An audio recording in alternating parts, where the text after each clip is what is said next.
Aniif baay'atu gooftaa sanu gargaare kanaaf immoo galanni guddaan baraama bara baraatti haa ta'u. Waaqayyoon walii wajjin hin kadhannaa.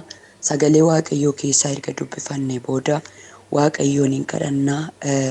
Macaafa faarfannaa boqonnaa 25 lakkoofsa 1 kaasee hanga 12 dubbiseen asuma irratti Waaqayyoon hin kadhannaa. Gooftaan haa eebbifamu.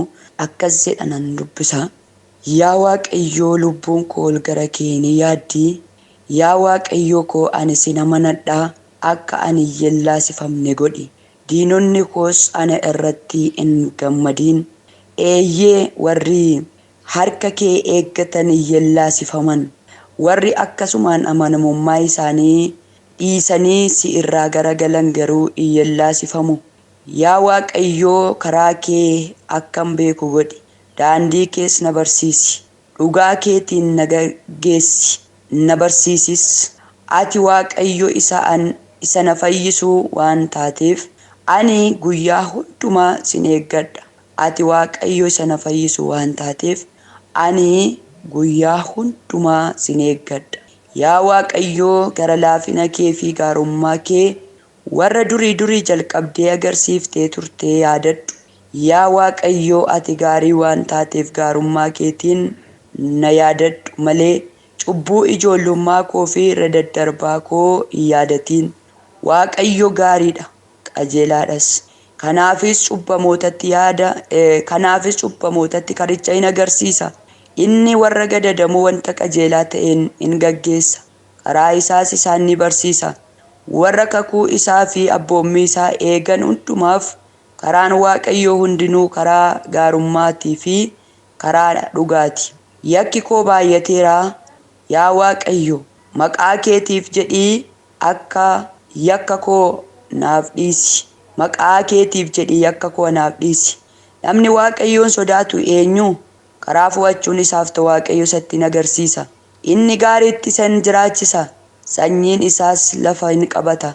Waaqayyo warra isa sodaatanitti yaada isaa isa dhokataa iyyuu hin beeksisa. Kakuun isaas warra gadi fageessanii hubatan isaan hin godha. Ameen. Waaqayyo miilla koo kiyyoo keessaa waan baasuuf ijji koo yeroo hundumaa gara isaa in ilaala. Haleluuyaa. Galanni Waaqayyoof haa ta'u.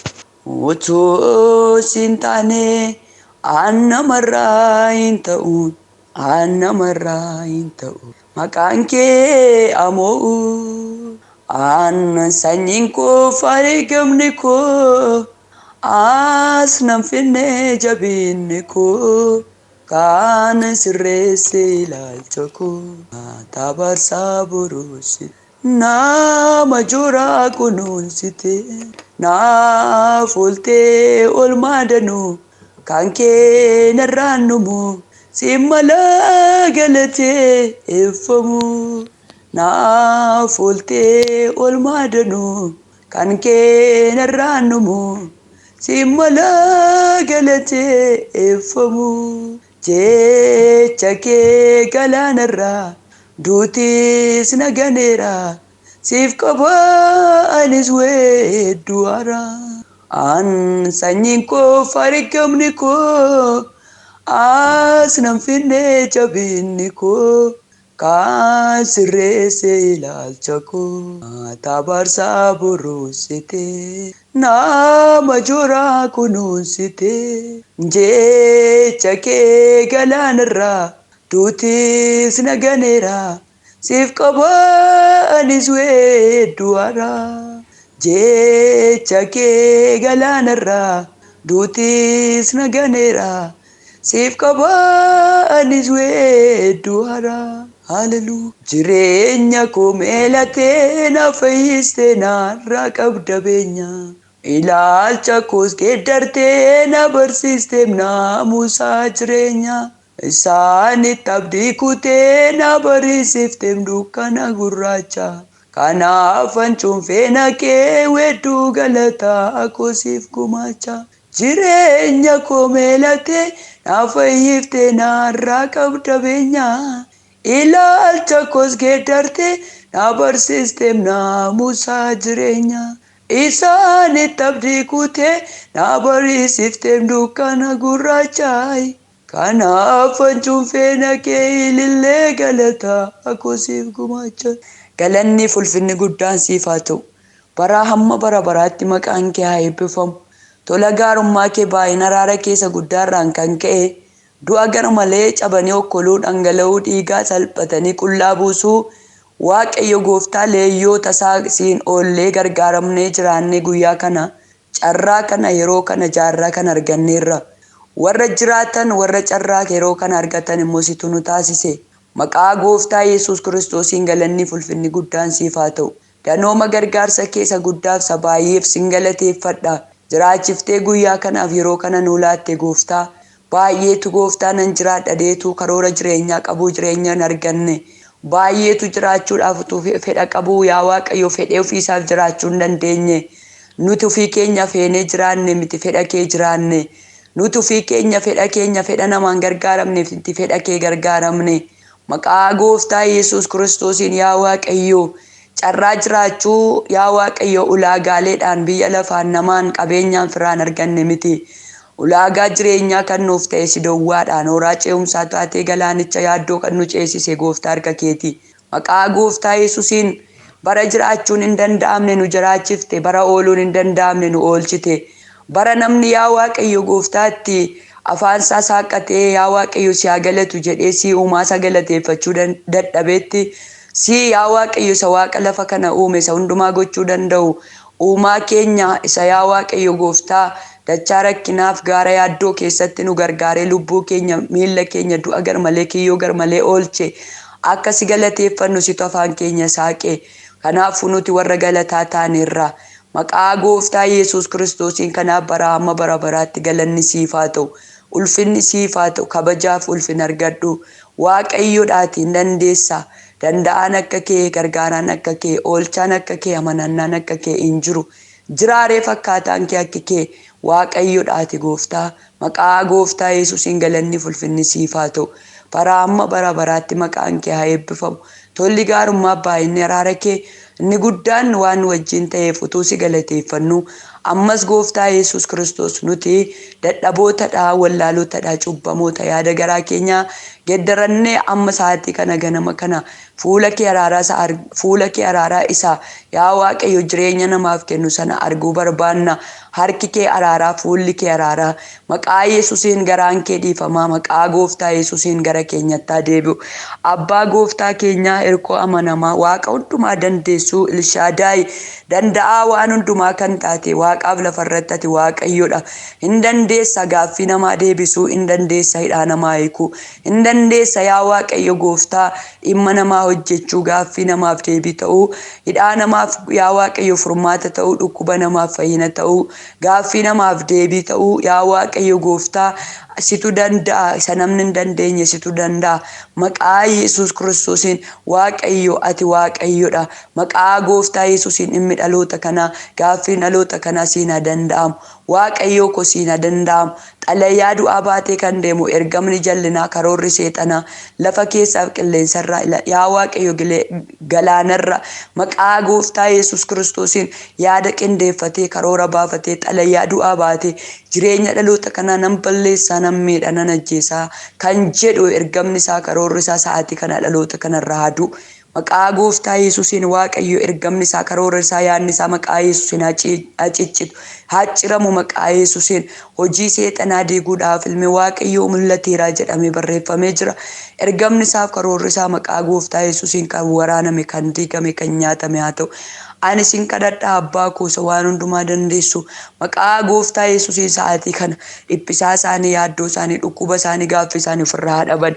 Maqaa keessa yaa Waaqayyo gooftaa hundumaa danda'u na gargaaraman. Maqaan kee nama gargaara gooftaa si haa galatu. Ergamni dukkanaa maqaa Yesuusiin lafa jirutti haa waraanamu. Kaayyoof akeekni isaa maqaa Yesuusiin haa diigamu. Ajandaaf sagantaan isaa maqaa du'aa ka'ulma kee Yesuusiin haa rukutamu. Ati Waaqayyoodha gooftaa. Maqaa gooftaa Yesuusiin sammuurraa, qajjisarraa, ergama dukkanaa, humna dhukkubaa, hafuura digimtii, humna yaaddoo, hafuura abdii kutannaa maqaa gooftaa Yesuusiin dhaloota kanarraa haa nyaatamu. Ergamni isaa haa rukutamu. Diigamirraa maqaa Yesuusiin jireenya dhaloota kanarraa diigami, nagaa dhaloota kanarraa diigami, eebba dhaloota kanarraa diigami, mul'ataaf kaayyoo dhaloota kanarraa diigami, jiruuf jireenya dhaloota kanarraa maqaa ilma kee Yesuus Kiristoos Kiristoosiin diigame. Yaa Waaqayyo si haa galatu, ulfina argadhu, kabajame, eebbifame, ololche, ulfaadhu. Maqaa Gooftaa Yesuusiin sagalee kee isa nutti dubbatutti akka jiraannu nu gargaari. Ayyaana nuuf baay'isi, maqaan kee ulfaatu. Qaalma kee Yesuusiin ameen. Waaqayyo si haa eebbisu. Coggaarraatu nu waan dhukkubuuf sagalee daqiiqaa gabaabaa waliin Waaqayyoon kadhanna. Sagalee kanarratti waa xiqqoo waliin dubbanneetu Waaqayyo si haa eebbisu. Iddoo kanatti dhata dhiifama argachuuf geeffamuuf kadhatamu jedha mata dureen isaa. Maal argachuuf kadhata dhiifama? Cubbuu argachuudhaaf famuuf kadhatamu jedha. Egaa cubbamaa yaada garaasaa geeddaratee Waaqayyotti dhiyaate Waaqayyo irraa akka dhiifama argatee jireenya bara baraa sana dhaggeeffamuuf kadhatamu jedha. Egaa cubbamaa yaada garaasaa geeddaratee Waaqayyotti dhiyaate Waaqayyo irraa akka dhiifama argatee jireenya bara baraa sana dhaalu. Sagaleen Waaqayyo nutti dubbata. Waaqayyos balbala araaraa karaa kanaan obbane karaa ilma isaa Yesuus Kiristoos nuti fayyina arganneerra. Egaa kanaaf har'as Waaqayyo akka nuti gara isaatti dhiyaannee fuula isaatti argamnee dhiifama cubbuu isa biraa argannuuf Waaqayyo Gooftaan maccaa carraa kana nuuf kenne. Nuti immoo carraa kanatti fayyadamne akka isa galateeffannuuf, akka isa jajjannuuf, akka fuula isaatti dhiyaanne araara Waaqayyoon kadhannuuf Waaqayyo Gooftaan maccaa yeroo kana carraa kana sanuuf kenneef immoo guddaa hin galateeffanna. Waaqayyoof galanni guddaan haa ta'u. Daawit iddoo kanatti yaa Waaqayyo lubbuun koo ol gara kee ni yaaddi jedha. Lubbuun koo ol gara kee ni yaaddi. Yaa Waaqayyo koo ani sin amanadhaa akka ani iyyeellaasifamne godhi. Lubbuun koo ol gara kee ni yaaddi. Yaa Waaqayyo koo ani sin amanadha. Ani sin amanadha. Ati yoomiyyuu akka ani iyyeellaasifamne. Haleluuyaa. Akka ani iyyeellaasifamne godhi. Sin amanadha, amanannaan koo sidha. Sin abdadha, kan na gargaaru sidha. Ati immoo akka ani iyyeellaasifamne godhi. Ganama kana Waaqayyoon kan abdattu jirtaa? Ganama kana Waaqayyoon kan eeggattu jirtaa? Ganama kana turtee yaada Waaqayyoo barbaaddachaa kan jirtu jirtaa? Waaqayyo Gooftaan maccaa si iyyeellaasisu. Haleluuyaa. Akka ani iyyeellaasifamne godhi. Eeyyee diinonni koos ana irratti hin gammadin. Eeyyee warri harka kee eeggatan, warri si abdatan, warri si amanatan, warri sitti of kennan hiyyeellaasifamani. Maalin ta'ani? Hiyyeellaasifamani. Haleluuyaa. Warri akkasumaan amanamummaa isaanii dhiisanii si irraa galagala garuu warri ufitti amanamummaa isaanii abdatanii, warri haleluuyaa jabina isaanii, humna isaanii, irree isaanii, beekumsa isaanii, yaada garaa isaaniitti ufii isaaniitti ufitti amanatan garuu isaan maal ta'u? Hiyyeellaasifamu. Warri akkasumaan amanamummaa isaanii si irraa galagalan, warri akkasumaan amanamuu dhiisanii, siif amanamuu dhiisanii, siif jiraachuu dhiisanii, ufitti amanamummaa isaaniitiin deddeebi'an isaan hiyyeellaasifamu. Namni Waaqayyootti of kennu yeelloo oola. Namni Waaqayyootti of kennu salphina oola. Namni Waaqayyootti of kennu du'a gar malee oola. Namni Waaqayyootti harka Waaqayyootti of kennu badiisa gar malee oola. Egaa warri si amanachuu dhiisanii amanamummaa ufii isaaniitti, yaada ufii isaaniitti, humna ufii isaaniitti hirkatanii amanatan isaan maal ta'u? Hin hiyyeellaasifamu. Yaa Waaqayyo karaa kee akkan beeku godhi. Daandii kees na barsiisi. Dhugaa keetiin na gaggeessi. Na barsiisi. Ati Waaqayyo isa ana fayyisu waan taateef ani guyyaa hundumaa sin eeggadha. Maaltu waan taateef? Waaqayyo sana fayyisu waan taateef. Maal waan taateef? Waaqayyo sana gargaaru waan taateef. Maal waan taateef? Waaqayyo isaa yeroo rakkinaatti harka koo qabee na gaggeessudha waan taateef ani sin amanadha. Ani sin eeggadha. Guyyaa hundumaa sin eeggadha. Yaa Waaqayyo gara laafina kee fi gaarummaa kee isa warra durii abboota keenyatti agarsiifte sana maal godhi jedha. Haleluuyaa. Yaadadhu. Yaa Waaqayyo gara laafina kee fi gaarummaa kee warra durii jalqabdee agarsiisaa turte sana maal godhi? Yaadadhu. Maaloo gaarummaa kee warra kamitti kan gaarummaa keef amanamummaa kee agarsiisaa turte warra durii warra kam isaan abboota keenya gaarummaa isaatiin kan Abrahaam faa Yisihaaq faa Yaaqoob kan akka warra dachaa haleluuyaa jireenya isaanii dachaa eebbifte gaarummaa keetiin isaan gaggeessite isaanii wajjiniin haleluuyaa gaarummaa keetiin isaan gaggeessaa turte isaanii wajjin turte har'as immoo ati maal godhi na yaadadhu gaarummaa keetiin na gaggeessi araara keetiin na gaggeessi har'as Waaqayyo warra isa jaallatan warra isaaf adda ba'an warra isaaf amanaman haleluuyaa Yesuus gaarummaa isaatiin ulfina isaatiin jaalala isaatiin isaanin gaggeessa nu gaggeessa Waaqayyo nuunis Waaqni keenya Waaqa har'aa Waaqa haleluuyaa Waaqa borii qofaa miti Waaqa bara dhufuu Waaqa baroota darbanii qofaa miti Waaqa bara baraati Waaqa abboota keenya isa ture Waaqa har'as isa jiru Waaqa boris isa darbeetti fufee jiraatudha kanaaf iyyuu Waaqni abboota keenyatti gaarummaa isaa agarsiisaa ture har'as warra isa amanatanitti Waaqayyo gaarummaa isaa hin agarsiisa Waaqayyo Waaqni abboota keenyatti jaalala isaa isaanitti agarsiisee isaan gaggeessaa ture har'as Waaqni keenya Waaqa jaalalaati har'as Waaqni keenya Waaqa dhugaati har'as Waaqni keenya Waaqa gargaaraadha har'as Waaqayyo Waaqa nu gargaaruuf Waaqa nu gaggeessuu Waaqa gaarummaa isaatiin nutti dhiyaachuu danda'udha kanaaf nuti warri isatti dhiyaannu warri isa amanannu gaarummaa Waaqayyo arguu dandeenya galanni Waaqayyo isa jiraataaf haa ta'u yaa Waaqayyo ati gaarii waan taateef gaarummaa keetiin maal godhi na yaadadhu maal waan taateef gaarii waan taateef maaliin immoo na yaadadhu jedha gaarummaa keetiin na yaadadhu inni gaariidha gaarummaa isaatiin immoo nama yaadachuu gaarummaa isaatiin immoo nama gaggeessuu danda'a